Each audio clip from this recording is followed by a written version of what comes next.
Today's episode of Marku 42 is sponsored by Audible.com, which has more than 180,000 audiobooks and spoken word audio products, including tons of Doctor Who audios. Get a free audiobook of your choice at www.audibletrial.com/Marku42. Hello, this is Barnaby-Edwards, coming to you fresh from Skaro, where I am the BBC's principal Dalek operator, and I'm coming to you on Marku 42, which is not quite a haiku.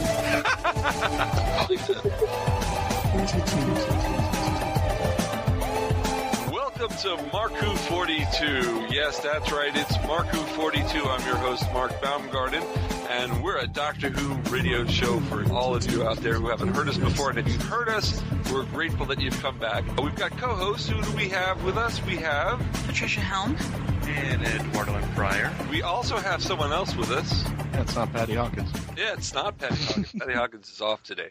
Who do we have? What's your name, sir? It's Christian-basel. Oh, that's good. And what do you do for a living, sir? I sell baconaise. Ah, that's great. For those of you, the backseat of my car. Now we weren't last. So I hope you don't keep it in your car when it's all hot. Ooh. Yeah, I don't think I want to buy from him now. For the last 2 weeks, we've been airing on Krypton Radio. We had our special interview with Katie Manning, who played Jo Grant, and we've got another interview for you today to keep you in the motion of listening to our show. We've got Barnaby-Edwards, who is a Dalek operator on Doctor Who, as well as a director and writer and performer at Big Finish, and we'll get to that. But first, let's get to Doctor Who news with our Doctor Who correspondent, Patricia-helm. Well, there's some big news for everyone going to San Diego Comic-Con. Oh, yes, San Diego Comic-Con, yes. I'm not going. They're having a Doctor Who panel this year, finally. Yeah, because last year they didn't. And last year they didn't. That was a disappointment to a lot of people. But Peter-Capaldi's going to be there, along with Jenna-Coleman, Michelle Gomez, and Stephen Moffat, and the producer, Brian Minchin. And apparently Peter is so excited because he is such a nerd that he is so excited to go to Comic-Con. And he is very excited to be appearing in, he called it the legendary Hall H. Does he know what he's getting into? Well, you know what, though? Being that he's going there to appear, his experience is going to be a lot better than just the average person that goes there. Yeah. I think, because he's not going to have to deal with the lines and all that stuff like that. He gets his little badge and that lets him go wherever he wants, and yeah. He's going to be hounded. If you see Peter Capaldi while walking around San Diego Comic-Con, do not, as a group, lunge at him and give him the respect he needs. You definitely can get an autograph from him. Do you think he'll have the courage to walk the floor? Well, or do you Matt think he might Smith did wearing a Bart Simpson outfit, so actually I guess you couldn't be seen. Yeah, I was just going to say, do you think he might do it with a costume on so that he can blend in? Because, if he's such a nerd, this is his first time to Comic-Con, he's going to want to walk that floor. Not only would he go out on the floor, I will guarantee you, I would probably even bet money, on his own panel, he'll probably be sitting out in the audience. Because you guys talk, I'm listening. Most of the rest of the news is kind of spoilerish, but it's basically Stephen Moffat talking his mouth off, yeah. Okay, well, first off, this one really isn't Moffat talking, but they did announce another director for Series 9. Oh, okay. His name is Justin Mladenov. He is going to direct 2 episodes, so I'm guessing it's going to be another two-parter. Another two-parter. And his other credits have included the TV shows Merlin, Atlantis, and Da Vinci's Demons. Oh. So he's got a good resume there. Yeah. Now all he needs is Game of Thrones, and he's got a... Yeah, but it needs to be an episode where somebody dies, otherwise it just doesn't really count. Oh, don't say that, because now someone's going to die on the Doctor Who episode. No, I'm saying Game of Thrones. I know what you're saying. I'm just saying... Oh, what you're saying is Moffat's going to... Okay, all right. I thought we were watching that for you there. I see what you're going with. All right, everybody ready to climb on the Moffat boat? All right, well, it's been reported that Moffat is signed up for Series 10. Mm-hmm. It's not official, but it's being reported. So I'm sure he will. I'm sure he is, yeah. So Moffat, he had a lot to say this week, apparently. He's admitting that episode 11 of Series 9 is very challenging to him for some reason. He doesn't know how he's going to handle it. Oh, boy. Okay. He says it's ludicrous. It's a ludicrous challenge. And he's like in a state of panic about it. Yeah, I guess he's going to ludicrous speed. Now, Moffat also had some things to say about what he sees as the 12th Doctor's and Claire's relationship. Okay. He says that the Doctor does fancy her. I'm like, I don't know about that. I don't fancy her. Why should the Doctor? That's all I said. Well, he says that in most cases, the Doctor always loves them more than they love him. In a Gallifreyan platonic way, in my book. In a lot of He says books. he's always besotted with them, even though he's trying to pretend that he isn't. Sometimes it makes me just wonder, is this Moffat in love with the companions? Sue Virtue, take it easy. Stephen is not going to run away with Jenna-Coleman. You have nothing to worry about. Your husband will stay faithful. Don't do rumors like that, Trish. That's just wrong. Hey, if he Stephen Moffat is not besotted with his female companion. Now, Moffat has also, he was teasing us. Did you see that picture of the episode 10? No. Saying, we're doing this read-through, and we'll tell you more when we can. He had the title and the author blurred out. Mm-hmm. What was the title in the author? No, it was blurred out. Blurred out. Oh, it's blurred out. I thought you said it blurt out. I thought you blurted it out. I'm sorry. He blurred it out. Blurred it out, yes. And typical Moffat. There's also this one article I read where he says that he is feeling guilty over reversing the outtime of the Time War in Day of the Doctor. Yeah, I read that article. He's got a point. Not really. No? No. I mean, when you think about it, he really didn't reverse it. The Doctor thought he knew what happened with the Time War. All Day of the Doctor was doing was saying, well, you didn't know the details, and as it turns out, this is not what happened. It doesn't undo anything. It doesn't really reverse anything. Does Christopher Eccleston's Doctor know that he put him in another dimension instead of burning it? Well, No. He doesn't know that. He doesn't know that because they all forget. Then Stephen Moffat is crying milk, or whatever the expression is. Well, he said in his defense that if the Doctor was given the chance, that the Doctor would do exactly what he wrote. That he would want to reverse it and do what they ended up doing. Right. So, exactly. Do you think we're ever going to find Gallifrey in the near future? Wibbly wobbly, timely wimey. I mean, I understand the reasoning behind trying to draw it out, because they can make more drama and more stories and stuff. But I'm like, I want to see what Gallifrey looks like now. Right. Because, I mean, we had it in the classic episodes, but I'm curious to see what it's like now. So I hope that they don't take too long. Yeah. Hopefully in my lifetime we'll find Gallifrey. Oh, great. Well, there was a whole bunch of production photos that were released over the last couple weeks. There was one of Clara firing a rocket launcher. Did you see that one? No, I did not. And they're saying that they think that she appears to be working for UNIT in this particular episode. Then there was a picture of the Doctor wearing a Union Jack parachute. Oh, this time he's going to use a parachute, because last time he just flew without one, if I remember correctly. Didn't he did like a James Bond stunt, if I remember correctly. For Moonraker, when James Bond was chasing after Jaws, and Jaws had the parachute and James Bond didn't. Yeah, except this time nobody fell into a circus tent. Yeah, that would have been bad. And there were also pictures of the Doctor filming at a playground, and they had a lot of children as extras, and it said that the children might actually turn out to be Zygons. Oh. And is this supposed to make me feel better about some of the classes that I've substituted for? Yeah, the classes you substituted for, some of them may have been Zygon agents. That would probably explain why they were so reluctant to turn in their homework. And they had Osgood. She was out there filming, and they had her double. But her double was dressed in a different costume. So they're saying that possibly one of those Osgoods is a Zygon. Because why would they have them in different outfits unless they were filming both of them at the same time? And then also they were filming at a castle that has been used in a lot of different episodes. It was used like in End of Time, Vampires of Venice, Lost in Time, Rebel Flash, all those ones. And apparently to people that were watching them filming, they were not filming an episode. Instead they were filming a mini-sode. A prequel. That time. Mini-sode? Yeah, wow. A mini-sode. Wait, we're actually going to get some? Really? Seriously? A mini-sode? Apparently. That's the rumors. Yay. Those are the rumors. And then there was also a picture of Peter-Capaldi filming with guest star Daniel Hoffman-Gill, and that was for the mini-sode. But he's supposed to be in the opener, The Magician's Apprentice and The Witch's Familiar. Someone said they saw a scene that the 12th Doctor was talking to a ghost, and someone was claiming it was Clara's ghost. Yay! But who knows? Who knows? I'm touching my nose now. You can't see it. Another little tidbit.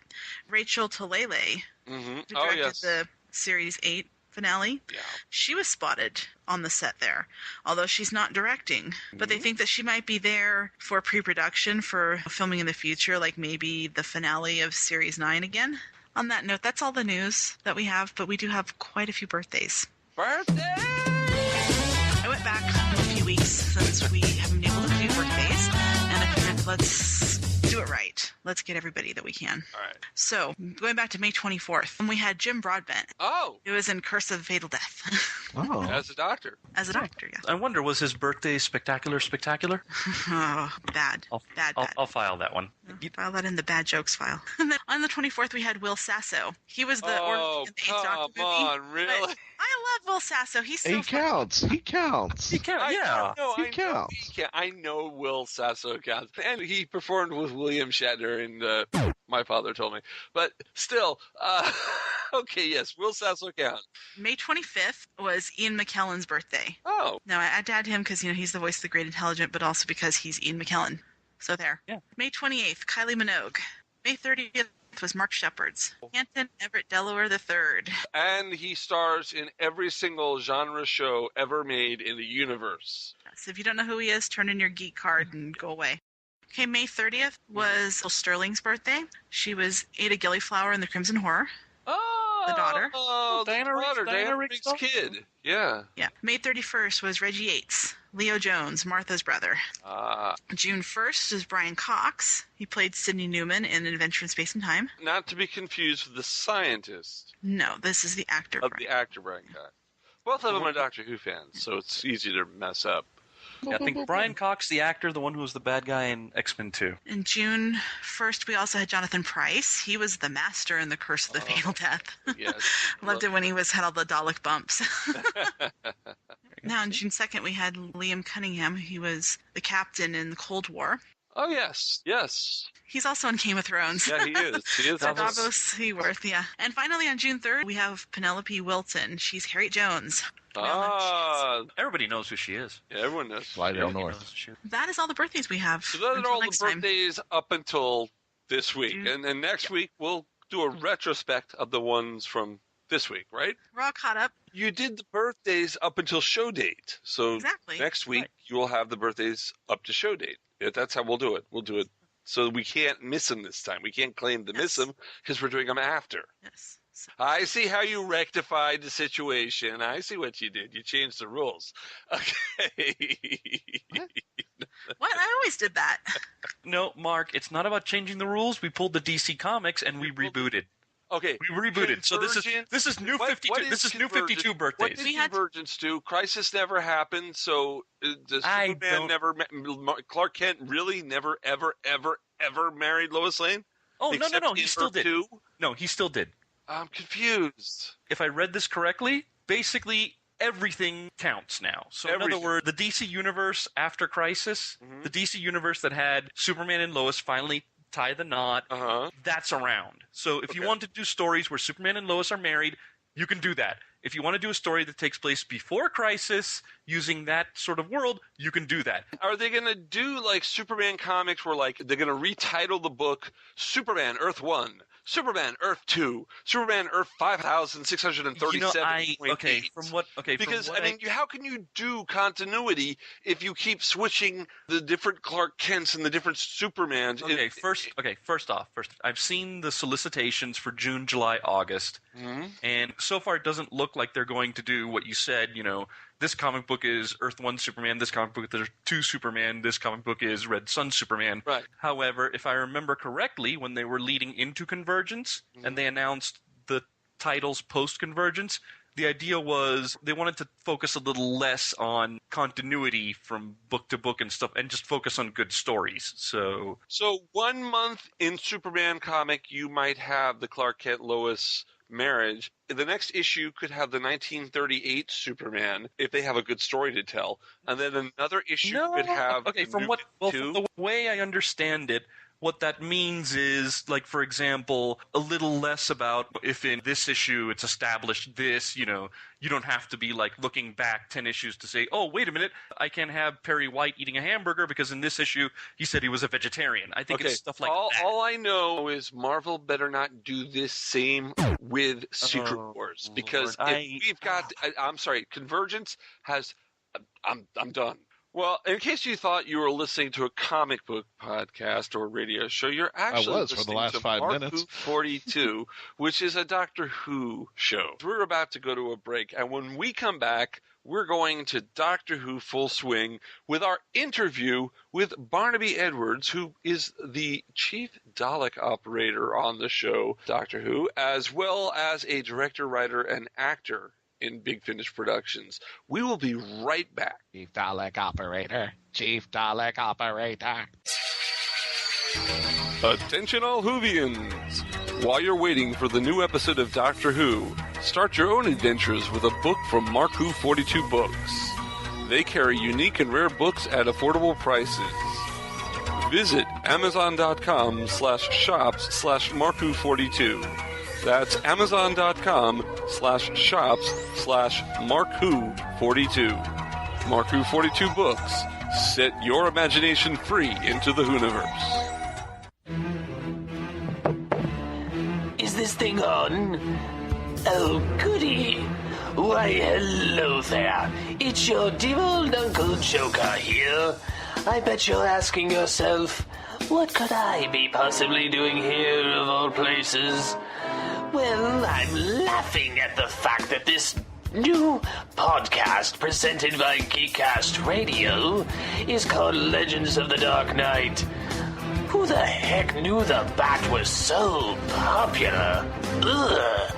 Join Steve, Mike, and sometimes Tara for reviews on the greatest DC animated universe cartoon to ever meet Gotham City. So join moi for the talk of the town, or I'll send Captain Clown after you.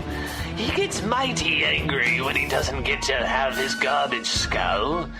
So put on a nice big smile and join us for the next Geekcast Radio Network podcast, Legends of the Dark Knight.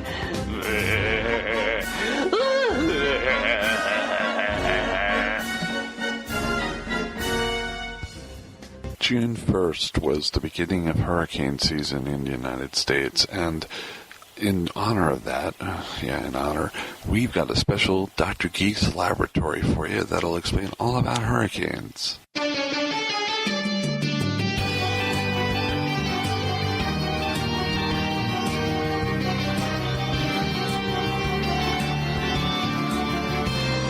Welcome to Dr. Geek's Moment of Science.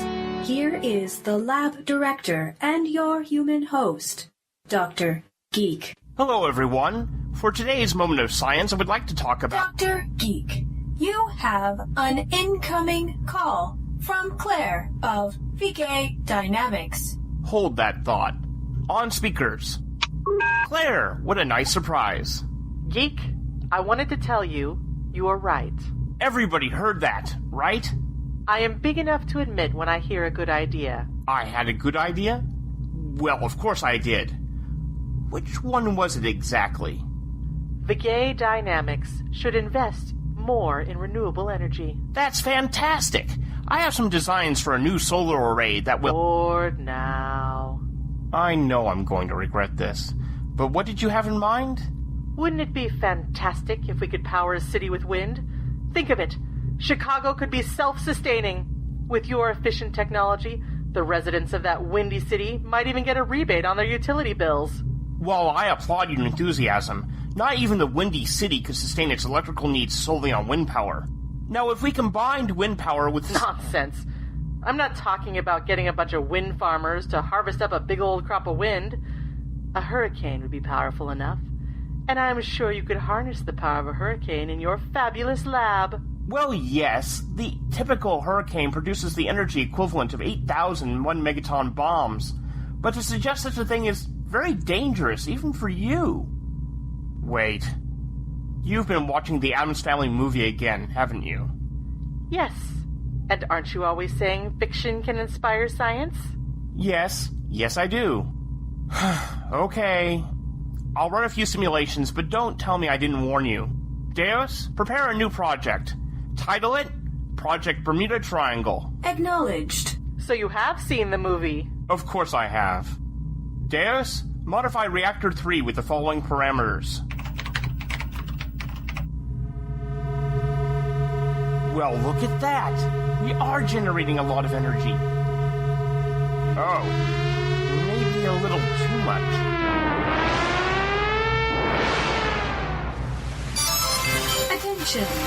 Attention. Danger. I know! We have a containment breach. Well, I know what I'm going to do today. So till next time, remember to apply your geekdom. This moment of science was brought to you by Dr. Geek's Laboratory of Applied Geekdom, a Brazen Wench production, copyright 2015, in association with this network. Join the adventure. Download the full Labcast at www.drgeeklab.com and follow us at facebook.com/drgeeklab and twitter.com/drgeeklab. Grab your helmets because it's time to assemble Mask. The Geekcast Radio Network has launched Masked Mayhem with your hosts Optimus Solo and TFG and Mike. This podcast covering all 75 episodes of Mask will feature in-depth analysis of every episode, talk on the toys, and more. Masked Mayhem will run 30 podcast episodes. You can find us in iTunes and on www.geekcastradio.com. Get your spectrums ready as podcasting is the ultimate weapon. Hi, this is Arlene Tour, the character Dr. Vera Juarez from Torchwood Miracle Day, and you're listening to Mark Who 42. And we're back with more of Mark Who 42 on Krypton Radio. I'm your host, Mark Baumgarten. With me are Christian-basel, Trish-Helm, and special guest Meghan-Laughlin, who's going to help us do this interview with our real special guest of the day. We've got Barnaby-Edwards. Hello, Mr. Edwards. Hello, Barnaby. Hello from a very wet and cold Britain. Oh, no. Oh. Well, you know, it's kind of rainy here, too, in Miami. Sunny and beautiful here in Reno. Sunny here in Oregon. It's a perfect theme park weather here in Florida, but I'm sure Barnaby doesn't want to hear any of that. No, but thank you for telling me anyway. Don't worry. Yeah, well, it was our weather report segment of our show. We give the listeners everything. Always good to know. But Barnaby, if it makes you feel better, you're one of my favorite Dalek operators. Oh, my God. That's very kind of you. Thank you. You've been a Dalek operator in I think every story that they've been in since the reboots? I have indeed, yes. I've done every Dalek story from New Who. The first time I did Daleks was in 1993, actually, for a drama documentary the BBC did called 30 Years in the TARDIS. I remember that. I love that. So, yeah, I went over Westminster Bridge in my Dalek and did all bits in the Evil of the Daleks set and everything. So, yeah, that was extraordinary. I just graduated from drama school just before that. Before we move on to the meat of our interview, there are probably some people out there who don't know who you are. So can you tell us a little about yourself? Well, I'm an actor, a writer, a director, and a painter, but you'll probably know me best as a guy who's inside the Daleks in Doctor Who. Now, you're just inside the Dalek. You don't actually do the voice. That would be Nicholas Briggs. As Nicholas Briggs, who does the voice, very, very occasionally on set, if they've got 2 units running or something like that, very, very occasionally I'll do the voice for the set stuff, and then obviously Nick will dub it over afterwards, but that's like 1 in every 30 days of shooting. That sounds like a perfect episode for Doctor Who for the next series, Inside the Dalek, and it just pops up and Barnaby shoots out like he's coming out of a wedding cake. We had Inside the Dalek, didn't we? Yeah, we've had Inside the Dalek. Yeah, it was Inside the Dalek, yeah. Inside, yeah. Well, what's it like inside the Dalek? I mean, how do you operate the Dalek? Well, I've been told by lots of different people that obviously the BBC must have lots of electronics and it must all be roboticized in there. I'm sorry to say it's almost entirely manual, as it was 50 years ago. Wow. So basically, if you can imagine sitting inside a large trash can. It's open at the bottom. You're sitting on a plank inside. It's open at the bottom like the Flintstones car. Okay. And you move it along with your feet, very much like the Flintstones car. So it's not like pedals to move it. No, it's your feet. That whole pedals thing, I don't think that ever actually went beyond a drawing. They may have used some of them in the film, but I don't think they did. I think all the Daleks, because I've, courtesy of Asylum of the Daleks, I have operated genuine 1960s Hartnell Daleks and Troughton Daleks and Pertwee Daleks, and they are all exactly the same as the current ones, which is manually operated by you pulling it along with your feet on the floor. So actually, you should basically also put on your resume that you're a dancer, because you're doing Georgia dancing. Well, yes, Terry Nation would love you for saying that. Oh, yeah. Yes, well... Now, the original Daleks had ballerinas, didn't they? Operating well, I don't No, they were based on the Georgia dances. Based on the Georgian state dancers. Right. Okay. But they used to have these men. big skirts that expand. Yeah. They're very heavy. I don't know. I'm trying to think. Basically, you have to weigh yourself, because you've got to pull that around, and then pretty much double that, and that's the weight of the actual Dalek. They did in the stage show, the recent stage show that they did in the UK, and I think maybe it went to a couple of other places abroad, which was sort of Churchill and the Daleks. I wasn't involved in that, but they did have specially light fiberglass Daleks built for that, for some female operators to use. But generally speaking, they are such heavy things that they tend to give them to men to do. That's not to say that women can't do it, and I hope one day to be able to report that we are joined by females and that it isn't just an all-male clan, but it is for the moment. How hot does it get in one of those things? Well, it's a bit like having the menopause, really, because you're either too hot or too cold. It's never the right temperature inside a Dalek. Yeah, I mean, if you're on location, you're generally speaking going to be very cold, because for some reason the Daleks always tend to invade at night. So we're always filming at about 3 o'clock in the morning. And if you're on set, then it's either a nice bright Dalek spaceship, in which case it's massively too hot, or it's some crowded, cramped sewers or tunnels or something like that, in case, in that case it's also too hot. So yeah, it's basically wear lots of layers. How do you see out of the Dalek to know which way to go? Well, there is a little sort of envelope-sized piece of gauze, which is then covered by a grill, which is then covered by the bars of the neck piece of the Dalek. So you have very, very limited vision. You have maybe, 90, 100 degrees vision, something like that, just at the front. And of course, I'm wearing a stocking mask over my face as well, so that my eyes don't catch the lights of the set and get picked up by the camera. So yeah, it's very limited vision. You can't see your feet, and you can't see people to the left or right, and certainly not behind you. Can you hear? Yeah, very poorly. Yeah, it is very much as if you put a little trash can on your head. You can hear very muffled things. So yes, you have to lip read a lot. So you said you're on a plank and you move around with your feet.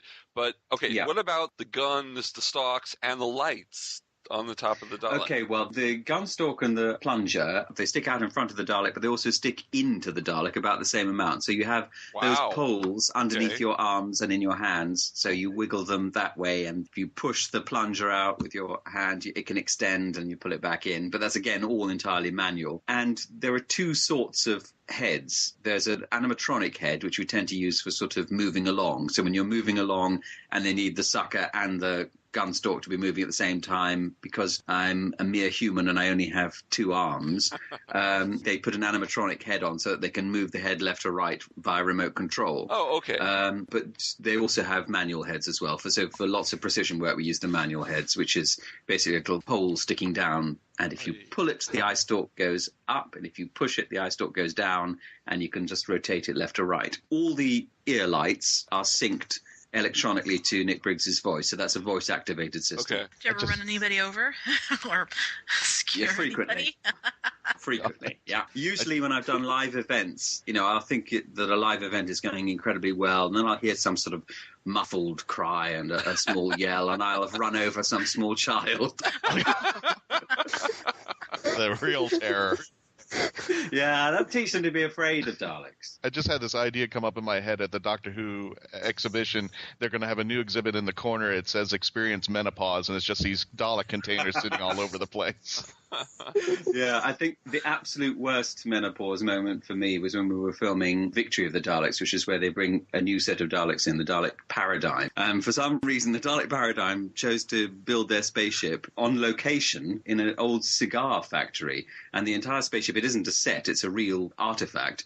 It's a humidor for cigars, for drying tobacco. And when they put all the lights in there, it's a completely sealed unit. When they put all the lights in there, it got to round about 45 degrees degrees Celsius or centigrade, whatever you guys use, which is very hot. Actually, that's probably an average day for you in Orlando. Or Miami. Yeah. Minus the humidity. Yeah. Miami, yeah. Minus the humidity. No, it had the humidity. Oh, it had the humidity. Oh, okay. Oh, Yeah. It had 90%, 95% humidity in there as well. All right. That's like us. Okay. You're perfectly trained for a paradigm Dalek then. You've had Wow. Oh, I think the next jet over for the next episode. My God. That would be 113 degrees Fahrenheit for everybody over here. It's like Arizona. That's closer to what you get in Reno. Yeah. Except we don't get the humidity, so... My house. I'm just waiting for the call when they say the Daleks are now going to appear in Death Valley. Oh, no. Oh, no. Hopefully, if that's true, you would want to be in Death Valley in the wintertime. It's beautiful. I'll have a word with my agent. Yes. Now, if Stephen Moffat comes up and says, I'm going to have the Daleks in the Everglades. Yeah, I don't think people are moving that around in the Everglades. I don't think the Daleks would be able to go through the swamp. I don't think that would work. I don't know if your listeners will remember an episode which is Daleks in Manhattan. Yes. Underneath the Empire State Building, there's a whole series where the Daleks are planning some nefarious deeds in the basement, and they keep going through all these tunnels and sewers. And I love the idea that they used to be able to sneak up on people in the sewers, because they absolutely can't. When we were filming, all you could hear was Dalek operators' muddy feet going... They went through this horrible artificial mud at the bottom of the set. The outtakes. Yes. Barnaby, how did you become a Dalek for a minute? How did you get the gig? And I was at drama school. I went to university after school, and then I went to drama school after university. And I was at drama school with the other guy who became a Dalek operator, Nicholas Pegg. Mm-hmm. Not Nicholas Briggs, Nicholas Pegg. And he knew the guys who were doing 30 Years in the TARDIS. And for those of you who haven't seen 30 Years in the TARDIS, it's like a drama documentary. They have interview footage with people who've been in Doctor Who, but they also recreate classic moments in Doctor Who, like the Cybermen coming down the steps in front of St Paul's Cathedral in London, and the Daleks going across Westminster Bridge in the centre of London near the Houses of Parliament. And they wanted a very tall actor to play the cyber leader. Now, although he is a Dalek operator, Nicholas Pegg is also 6'3", so they hired him to do the cyber leader for that sequence coming down the St Paul's steps. And then they said, look, next week we're doing Daleks. If you want to come back and do Daleks, that's great. And if you can recommend someone else from your drama school set, then bring them along as well. So that's how I got the gig. Nick very kindly recommended me. And then, when they brought the new series back, they brought both of us back because we were both experienced Dalek operators, which is really nice. Yeah, that's great. So we've been talking about Doctor Who, and we've been talking about the Daleks. But now I have to bring this up, because I bring this up with every actor who we interview who I find out was on a certain program. And I know my co-hosts know where I'm going with this. You were on EastEnders. I was for 4 episodes. You were a darts captain for the Queen Vic. I was, yes, just shortly after Barbara Windsor joined. Yeah. What was it like working with Barbara Windsor? Oh, it was brilliant. I mean, I grew up watching the Carry On movies, so I she was already oh my God, in the Carry On movie, legend. She's amazing. Oh, she is fantastic. Well, she was so professional as well. Yeah. But the Queen Vic set, which is the pub for those who haven't watched it, so it's the bar effectively in the series, is tiny, absolutely tiny. So I had to do all my darts, and I'm not a really good darts player. I had to do all my darts things, and the dartboard was probably about 3 or 4 feet in front of me, and to the extent that if I hit the wire, it would bounce back and just land on the bar and things like that. So yeah, I wasn't really the best darts captain. Yeah, I never understand how they can have all those events in the Queen Vic, because it is such a small set. They put a pool table in there a month or 2 ago, and I'm just like, where? How? Where's everyone going to sit? Where are they going to walk? There's no room. I think it's dimensionally transcendental. Yeah, there you go. And that's why Dimensions in Time happened in EastEnders. Precisely. Doctor Who and EastEnders are more closely together than most people think. You heard it here first. Yes, you did. And speaking of Doctor Who, you were in the Five-ish Doctor reboot. Oh, yeah, that was so brilliant. I love that. I mean, that was Peter Davison's love letter to the fans as a thank you, and it was so amazing, because I was working with Peter on a Big Finish, the people who do the audio Doctor Who's. I was directing Peter in a Big Finish audio, and he brought in his little Five-ish Doctor script for it, and we all read it at lunchtime, and we were just thinking, this is amazing, because Peter wrote it all. What you see on screen, you think is everyone ad-libbing, but Peter wrote every word that they say. He'd already scripted everything, all the little bits for Stephen Moffat, all the bits for all the Doctors. It was all very heavily scripted. Peter written all of their gags. And he showed us the script, and we just thought, this is amazing. And he said, well, obviously I'm going to just do it myself and see if I can get people involved. And once Stephen Moffat read the script, he then basically opened up the Cardiff studios and said, look, I think this is a brilliant script. I think it's a brilliant idea. I'm happy to be in it. You can use real set. You can use real Daleks. You can do whatever you want. And it was really brilliant. We were filming Matt's last episode at the time that they were filming the Five-ish Doctors, and they held up filming on Matt's final episode so that Nicholas Pegg and I could go into the other studio and film the sequences for the Five-ish Doctors, or the Dalek operation for that, and our little sort of cameos in it. So they held up filming on the actual final episode for Matt in order for us to go in the other studio and do Peter Davison's one. So it was lovely to be involved in that. Now, how did you first get involved with Big Finish? Well, again, I think I owe my entire career to Nicholas Pegg, because, again, he knew the guys who were involved in Big Finish. And he came on board and was sort of he's in Sirens of Time, and he was sort of early on, he was asked to write and to direct what I still think is the best ever Big Finish, which is The Spectre of Lanyon Moor. And he very kindly asked me to be in that after I sort of pinned him to the board with my darts from EastEnders. And he let me be in that. And from that moment onwards, I was then asked to act a bit more in Big Finish. And then I started directing for Big Finish. And then gradually I started writing as well. So I still kind of do all three. Right. So yeah, it's, again, basically through Nick Pegg. Now, definitely you mentioned Spectre of Lanyon Moor, and I was going to bring that up because you got to work with Nick Courtney on there, because the Brigadier finally worked with the Sixth Doctor. I know. That was such a fantastic moment. That's one of the reasons, apart from the sheer caliber of the writing, one of the reasons why I love Spectre of Lanyon Moor is just the great thing about matching those two up. They really, really hit it off, and there's a wonderful chemistry between them in there. And also, just that's what I love about working with Big Finish, is that, I grew up watching Doctor Who, and I can remember the first moment that I started, that I worked with Colin or any of the Doctors, and the first moment that I worked with Nick Courtney there. And I can remember I did a Bernice Summerfield series for Big Finish as well, and I was in several of those. Yeah, and the first series, before they got Doctor Who, you were in Beyond the Sun, Walking to Babylon, and Birthright. I was, and in Walking to Babylon, I got to work with Liz Sladen, which was, she was my companion when I was growing up. And that was just fantastic working with her. And it still was fantastic working with her 20 years later. Now, what's it like working with all those four Doctors, 5, 6, 7, and 8? And I guess have you worked with 4 yet? Yeah, yes, I've done. I do little bits and bobs in the background for various things of the Fourth Doctor series. I've done little voices, but also I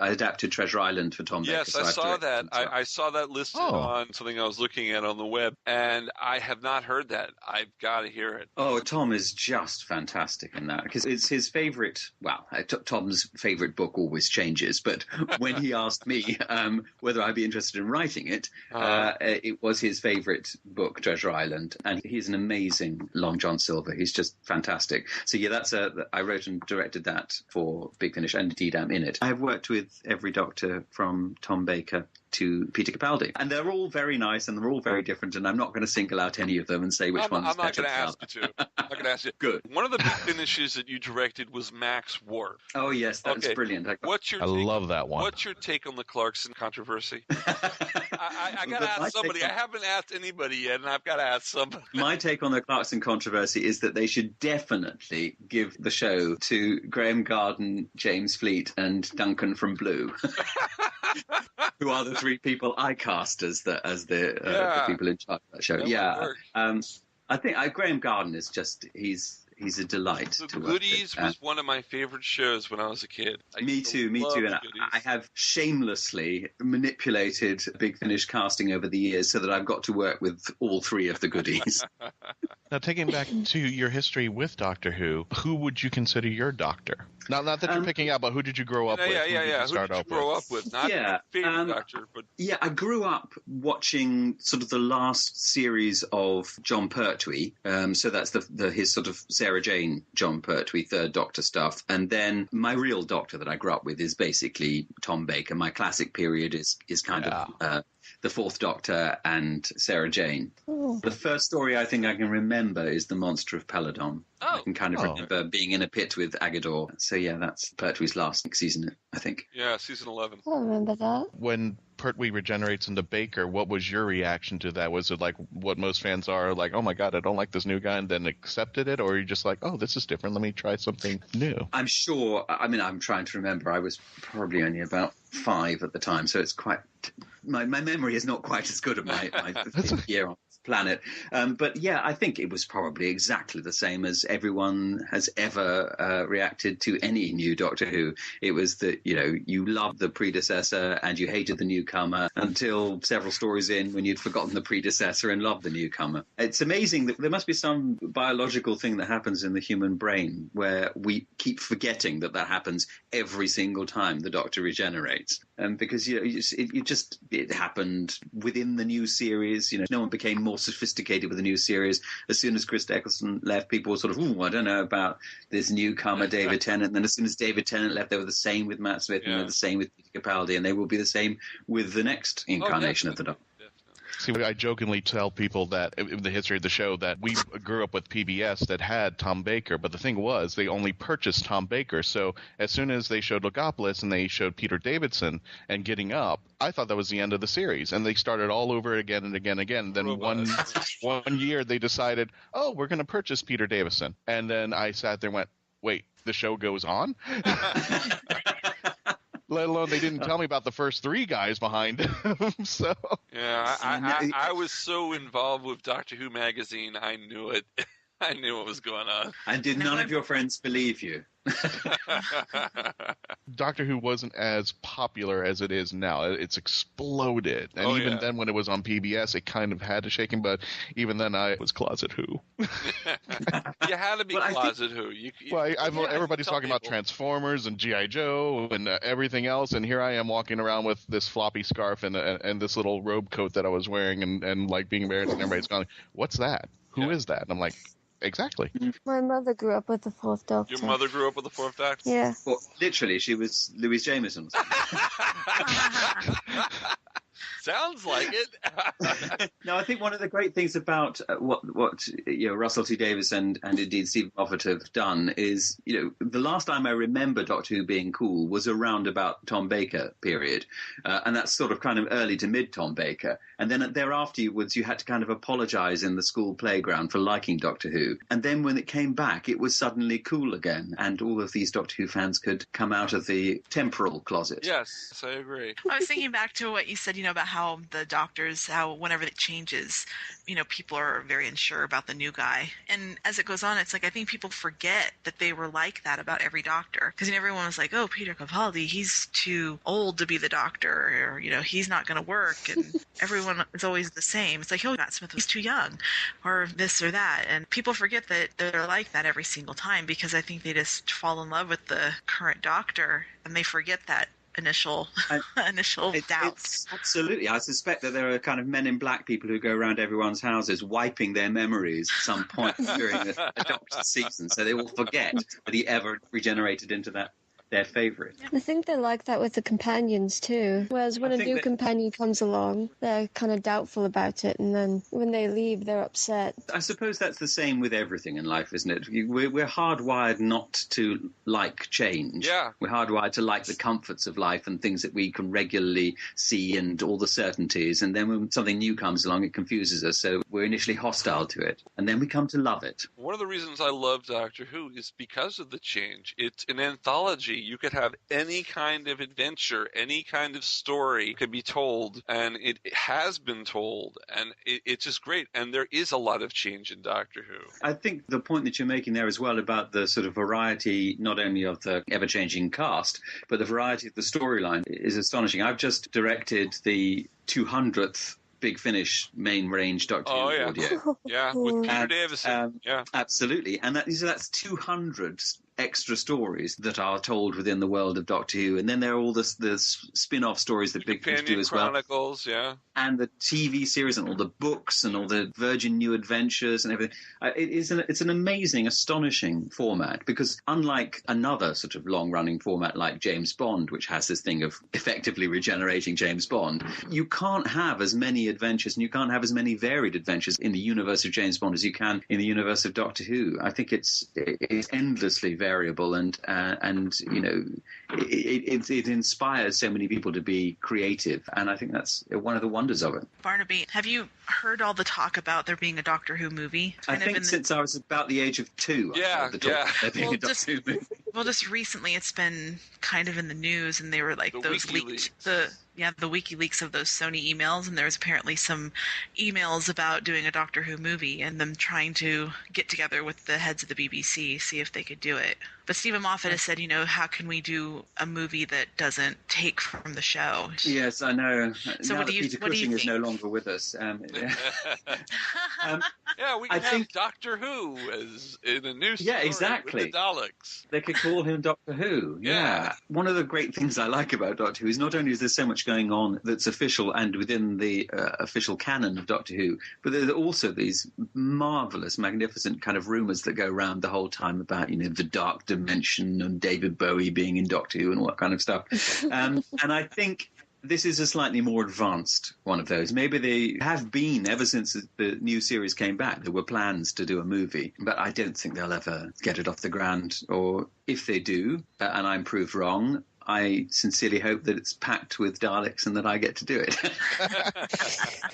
Are you listening, BBC? We want Daleks in the movie. Yeah. A lot. Well, just 2 of us. I don't mind. Nick Pegg and I can do it. That's fine. I think if they do a movie, you kind of have to have the Daleks in it. Yes, because I think, and that's the sort of interesting thing, that people kind of, who aren't into Doctor Who, assume that the Daleks are in every episode of Doctor Who. I kind of wish they were for my bank. For your bank statement, But it's sad, you know, they're only in like a couple of seasons, one every season. So I think you're right, if you did do a movie, you'd have to have the Daleks in, just as they did with the 2 other movies. They had to have Daleks in them because they were the most popular monster associated with the format. Now, you said at the beginning of the episode that you were also a painter. Yes, that's what I did at university before I went to drama school, before I then became a Dalek. I'm actually looking right now at a picture that you did called Barbara, Queen of the Galaxy. It looks like a pencil drawing. And I love it. Web Planet all the way, Barbarella. It works. I did that for, there was a charity fanzine, which was for when there was a big famine in Rwanda. I mean, Rwanda still isn't sorted out. And they had a thing called Cosmic Relief. And so I did that as a sort of tribute, a mashup between Barbarella and obviously the lovely Barbara Wright. And you can buy it at Redbubble and on T-shirt, I think. You can. It's, redbubble.com. This is our plug section, so go for it. I like this is my favorite section of the show. Everybody take a drink. So it's redbubble.com/people/Barnaby? Yes, or you can just search for redbubble.com and type my name in. I'm sure it'll come up. But that's very kind of you. There are lots of other stuff on there as well. Oh, yeah. Not just Doctor Who. No, you do other stuff as well. So what's coming up for you? What do you have coming up? Well, I'm currently editing the 200th Big Finish story. I mean, that story sounds amazing because it's taking the Doctors and putting them in with previous companions, like replacing their Doctor. Yes, it is. It's a fabulous idea. I can't obviously tell you why it happens. Right. But, they have got classic series companions with classic series doctors, but not necessarily their own doctors. And I'm in the first one of this trilogy as an actor, and I directed the 3rd one of this trilogy, the sort of the culmination, which is The Secret History, which is written by Eddie Robson, who's a fantastic writer, who's written some of the best ones that I've directed. And it has a lovely cast, and I wish I could tell you more about it, but it's all top secret. But it is really, really good. Just earlier today, I was listening to the music edit. The music is done by Andy Hardwick, who's one of my favorite composers as well. So it's going to sound fabulous, and you won't be disappointed. And you can order that at bigfinish.com. You can indeed, yes, bigfinish.com, and they will post it to anywhere around the world. Or download. Yeah, or absolutely get Or it instant. subscribe. Oh, yeah. Megan, you get tons and tons of CDs sent to you every month. I've seen you posting them on Facebook. Got this in the mail today. Well, I just ordered Deathmatch, which is a 4th Doctor Leela story. Oh, wow. And it has the Master in it, but I won't spoil you on anything else. Yeah, don't spoil it but for it's us a yet, because brilliant I'll be story. listening to it soon. Yeah, I haven't heard that one, so don't spoil it for me. Oh, well, no, I won't spoil you. So, yes, I've got that Big Finish, which I'm currently working on. I'm also currently working on another Big Finish, a Sylvester McCoy story called The Warehouse, and not in the world of Doctor Who. I just was in an episode of Hollyoaks. Oh, wow, Hollyoaks, yeah. Oh, Yeah, Okay. Finally they decided to get someone good-looking in it. Yeah, right. I didn't have to play darts, so I was relieved by that. And what I do more of, I think, than anything else is the big American company called Audible, who do the world's leading audiobook providers. So, They actually sponsor our podcast. I've got audios on that one too. oh, well, good for them. But I narrate a lot of books for them. I've got 50 or 60 titles up there. And any worth mentioning? Well, they're all worth Well, of mentioning. course, they're all worth mentioning. But, like, if I was going to join Audible.com right now, and you can join it by going to audibletrial.com/markwho42, and you'll get a free month subscription plus a free download. I just thought I'd put a plug in too, Barney. Well, I'm very impressed by that. Okay, what should I recommend? What would you recommend to me? Ooh, that's a tricky one. I think one of the most fun ones out there for people who are sci-fi fans, it's a writer called Christopher Priest, who nearly wrote for Doctor Who in the 80s, right. But A&T decided not to hire him in the end. And he wrote a story called The Space Machine, which is a fantastic mashup of War of the Worlds and The Time Machine. It's got H.G. Wells in it, and it's a big sort of steampunk Victorian sci-fi adventure. Okay. And so, I would highly recommend The Space Machine by Christopher Priest, read by me on Audible. I don't get any royalties from it, so I'm recommending this free for you. Barnaby, just give us a little bit about you. You've been in theater, and tell me what gives you more joy. Is it the writing? Is it painting? Is it being in theater or acting? Or is it being in a metallic menopause machine? The most physical pain I've ever had is in a metallic metal machine. So I think all of it is good. I can't ever really single out anything because they're all aspects of creating something. And this is something that I think America understands far better and appreciates far more than Britain does. In Britain, if you do more than one thing, if you are a writer and an actor or whatever, you are deemed somehow to be too clever by half or somehow to be showing off. Whereas in America, you understand completely that, someone like David Bowie can be a painter and a musician and a film actor. And you completely accept that. And you celebrate all of those different aspects. This is the creative process. So I think in America you understand this a lot better. So I like all of the things that I like doing all the things that I do. I like painting, and I like writing, I like directing, and I like being in theatre and doing live theatre. You have live reaction from people, and I enjoy audio stuff. And live theatre is fantastic. In fact, one of my favourite jobs of all time was I did 7 months at the Shakespeare Globe Theatre in London. Oh, wow. And I just got out of Shakespeare play. Have you? What have you just been doing? Yeah, I just did Much Ado About Nothing, and I was a messenger. Oh, fabulous. I love that play. The Merry Wives of Windsor was a thing I did with the Globe, and then that went to Dustin Hoffman's theatre in Santa Monica, and then it went to New York, so that was a fabulous experience. Oh, that play's funny. Yeah, it is good. It's like Shakespeare's sort of attempt to write 40 Towers. Nice. That's a good way to put it. It's I like sitcom, that. yeah. You do the audible.com, but don't you have your own company, Textbook Audio? Yeah, I do textbookstuff.com. Textbooks, okay. Thank you again for that. Okay. I should have a kind of little noise that just makes ka-ching, like a sort of cash rep. Maybe I'll edit that in. I'll send you the referral. I had because I had all this lovely experience with Big Finish, and then I had a great experience doing stuff with Audible, and I kind of wanted to work out a way of combining the two. So my company, textbookstuff.com, which releases a title every year rather than every month. So it's a very, very low release rate. But what it is it's unabridged audio books, so it's every single word. Manifesto. Boy, that must be something to listen to. And you got exactly. Oh my God. I know. I'm going to be investigated for un-American affairs for that.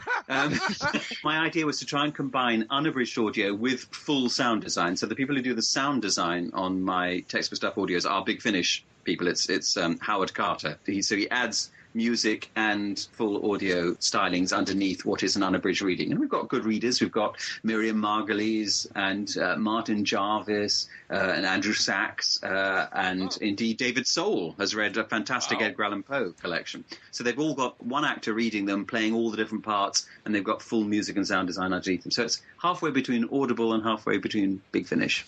One of my favourite spin-offs of the Big Finish, well, actually two of them, are Benny Summerfield and Gallifrey. And I was just wanting to know what it was like working with Lalla Ward and Louise Jameson and Sean Carlson on the Gallifrey series. And how many episodes did you do? Because I'd have to actually look back at them. Well, I'd have to look back at them as well. I think it's a lovely spin-off series, that the Gallifrey sequence, and it's a real pleasure to do. The nice thing about doing TV Doctor Who and doing Big Finish as well, and indeed doing Doctor Who conventions and generally being involved in the world of Doctor Who, is that it's a cliche and a truism, but it is nevertheless quite true that it is a large family. We all know each other, and we don't all live in the same house, but we often work in the same place. So when I went on to do the series of Gallifrey, and I came in, and there was Lalla Ward, and I've worked with Lalla Ward on Sharda and other Big Finish stories. I met Lou Jameson, and I've worked with Lou on other things as well. So we're all kind of Facebook friends and stuff as well. So when we see each other, it is like sort of family reunion, and that's a lovely, lovely thing to do. So there's the pleasure of the script, and there's the pleasure of playing a role or directing someone in something, but there's also just the sheer pleasure of playing with your friends, really. So it's a great joy. I have a question that I didn't ask Lisa Bowerman on our 100th episode, and I should have, but I'm going to ask you. Okay. When you listen to the Big Finish and you listen to the stories, and then after the stories they have the behind the scenes, everyone always says lunch is the reason they come back. Why? What kind of lunches do you guys have? Ward always mentions that. Lunch is always mentioned. I remember in one episode of Bernice Summerfield where, I think it was the one where Bernice was made to be Lisa, and then she mentions, Toby, what's that, Toby? Lunch? Yeah. And they all stampede out of the booths. The one where she became the actress Lisa Bowerman. But seriously. Yes, you hear that. That's all metatextual. So, well, the lunch thing is when you normally work on an audio, either as an audio drama, a radio play, or doing an audio book, what you normally get is you either bring your own lunch, so you go and get some sandwiches from the supermarket, or you get given some kind of dried up sandwiches that were made in 1976. Whereas if you work for a Big Finish story, and particularly if you work for a Big Finish story which is recorded at the Moat Studios in London, which are owned and run by Toby, who's mentioned there, Toby Chrychek Robinson, if you do a story there, come lunchtime, you go out, and laid out for you are maybe 10 to 15 dishes of all different little smoked salmon parcels, all handmade by Toby. Hundreds of different salads, quiches and samosas and homemade fresh soup and fresh pudding. So you go there, and it is like going to a really, really high-class restaurant for lunch, and I have never ever failed to see someone just open-mouthed at it. We did a whole series of Eighth Doctor stories. During the recording of one of those, I was recording 10 days on the trot in the studio, and I never had a single same course twice. So that is 10 times 10. That's 100 different courses that he made during that time. Wow. I mean, I know it's something that everyone says on the end of those things, but the lunches are astonishing. Toby used to run a restaurant in LA, so he's a phenomenal cook. And it's amazing that he has all the time to run the studio, record the actual session, make sure everyone sounds right on the mics, everything like that, adjusting the mics, adjusting all the levels constantly. And then he kind of pops out between takes, and then you go out and you have this amazing hot meal at lunchtime. So it is genuinely fantastic. Wow. I could just hear the plug.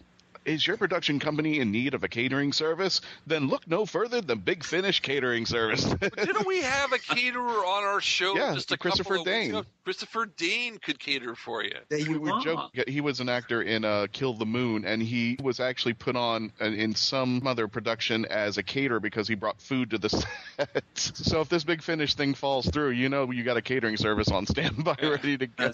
That's good to hear. I remember that Katie Manning told me this fantastic story about an actor who is in a play, and they said, "What's it like?" And said, "It's a dreadful, dreadful play, but there's a practical pork pie in Act 2, so I can always go home and eat that." A practical pork pie is a real pork pie, so actors always love that, but they can actually eat during a play because then they don't have to pay for their own dinner. Have you been in the other soaps like Emmerdale or Corey or Holby City and stuff like that? No, I'm working my way through them one every 20 years. Well, I was just happy with EastEnders, but Hollyoaks, wow, where the young kids are watching, all those young kids, you're hip again. Wow. I know. Actually, no, I've never not been hip. Yeah. Have you done conventions in the U.S.? The only convention I've done, and I absolutely loved it, was Gallifrey in L.A. Because, again, there is a slight difference between UK Doctor Who fans and American Doctor Who fans, in that American Doctor Who fans are fully aware that some episodes are better than others, and they have favourites and they have ones that are less favourite, but they concentrate on the fact that they love Doctor Who and that they love their favourite ones. So they're always talking about the positive, exciting favourite things, whereas British Doctor Who fans only ever talk about the one or two out of 500 episodes that they don't like. Hey, you know what? I think we've turned into Brits on this show with Rings of Akadan and Kill the Moon. No kidding. Oh, I think we harp about that all the time. You're fully transatlantic. Oh, yeah, there you go. Barnaby, do you have a web presence that people can go to? I know you've got barnaby-edwards.com. I have barnaby-edwards.com, and then you can Google me and I'll be various things. I've also got a Twitter account, which is just my name, Barnaby Edwards, on Twitter. So you can find me there, and I try to be very good. So if you message me, I will normally message you back. I do tend to tweet a complete load of nonsense, but I will answer questions if you actually ask me to be sensible. Well, anything else you'd like to let our listeners know about yourself? I'm 5'9". And you fit in the Dalek. How the heck do you do that? I don't get. I mean, maybe someone smaller could fit in a Dalek, but you're 5'9" and you're in that little.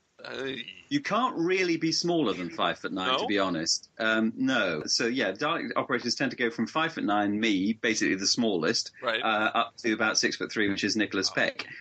Because when you're sitting down, of course, your legs are pretty much the same height. Yeah. Well, Barnaby Edwards, thank you so much for being on Mark Who 42. We really appreciate it. Well, Mark, Christian, Trish, and Megan, thank you very much indeed for having me. It's an honor. That was great. It's very fun. It was wonderful. Oh, Barnaby is a cool guy. I'm glad we had him on the show. Wow. That was a great interview, wasn't it, guys? Yeah, it was great. Not bad. See, now I feel like we need to have a trifecta on the show of Barnaby Edwards, Terry Malloy. Oh, we've had Terry Malloy on the show. Yeah. Well, we need to have him back. We need to bring Barnaby back. We need to have Davos and the Daleks together. Davos and the Daleks next on Mark Who 42. No, we're not doing that. But we could do it in the future. That might be good. You know, actually, that sounds like the great name for a rock band. It does, doesn't it? I would listen to that rock band. Thank you, Bodakan. Thank you. You have shown proper respect to me and my army of Daleks. We will rule the universe. You know what, guys? That's all the time we have. We're out of time. No more show this week. Oh, Mark Who 42 can be found at www.markwho42.net. That's our webpage. We also can be found on iTunes, on FloridaGeekscene.com, geekcastradio.com. We are also on Krypton Radio 4 times a week, so listen there. We definitely want you to visit our Facebook page, Mark Who 42, as well as tweet us at Mark Who 42, and at Mark Who 42 Media is another place. If you want to be involved with the program, you can contact us at Mark Who 42 Media. Isn't that right, Christian? Absolutely. So until next time, do we have any final thoughts from the bullpen? You know, I just thought of something. If we get Davos and the Daleks, former rock band, imagine them accepting an award at the Grammys, and imagine Kanye trying to storm the stage. They'll exterminate him. We can only hope. God, I would love to see that. Please. We can only hope. Wait, I'm gonna let you finish. I'm gonna let you finish. Daleks, I'm gonna let you finish. Exterminate him, my Daleks. And then we all rejoice. The best Grammys ever. Exactly. Yeah, and I'm sure Kanye's going to hear this show, and he's going to be all... Oh, I think we're dead. So until next time, so long from Mark Who 42 and the rest of his Universal crew. We'll be back next week, and don't forget, listen to our old shows. We've got some really good shows. If you didn't listen to Katie Manning and the Inhaler the last couple of weeks, shame on you. Ow. Oh, yeah. So until next time, bye, everyone. Mark Who 42's Universe has been written and presented by Mark Baumgarten, Patricia-Helm, Eduardo-m-Freyre, Meghan-Laughlin, and Christian-basel. This show was edited, produced, and directed by Mark Baumgarten. Please visit markwho42.net and register to join and be a part of the Whoniverse Army.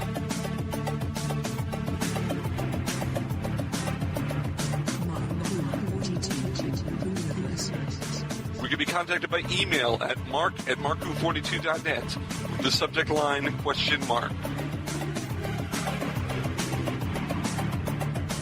If you have worked on Doctor Who or are working on a project relating to Doctor Who and want to be on our radio show, please email our media relations director, Christian-basel, at markwho42media@yahoo.com.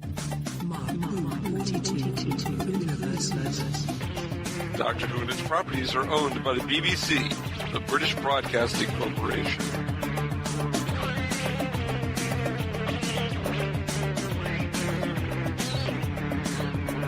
This show is owned and copyrighted by Mark Baumgarten, 2015.